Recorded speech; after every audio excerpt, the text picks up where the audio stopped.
कार्पेटवर अटकून डायरेक्ट असा पडला. घसरत सेम कल्पेशसारखा. आई आजकालची पोरं वाया गेले, पूर्ण पिढी वाया. यांचं रोजचं असंच आहे का? असंच सुरू राहणार आहे यांचं. एवढं काय जोर जोरात हसायचं, ऐकायला येतंय सगळं.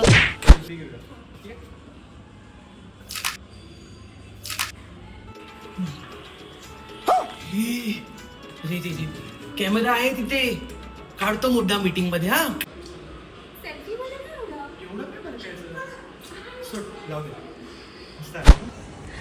Baby, I got my promotion. Oh, congrats, babe. Thank you.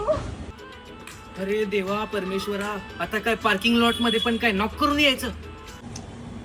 काका कॉंग्रॅच्युलेशन करतोय. एवढं काय? चल जाऊया इथून. सोड सोड सोड. आपण पार्टी करूया. माझा पोरगा जर ह्या ठिकाणी असता, तंगड तोडलं असतं त्याचं. त्या जेवणाचा सुगंध इथपर्यंत येतोय. हा मस्त मस्त. वा, वा. काय चाललंय सावंत काकू? काय नाही. आता नाही का हा पार्किंग लॉट? आता हे बोलणं चालतंय का? नाही बाळा, तसं काही नाहीये. ते गॅसचं या पाईपलाईन काकांचं तर असंच सुरू राहील. पण असंच एक नाटक रंगभूमीवर एवढं गाजतंय, ज्याचे 20हून अधिक प्रयोग हाऊसफुल झालेत. सो तुम्ही पण तुमच्या जवळच्या नाट्यगृहात जा आणि तो नाटक पहा, आमने सामने. चल बाला चल, सीसीटीव्ही चाल. अरे अरे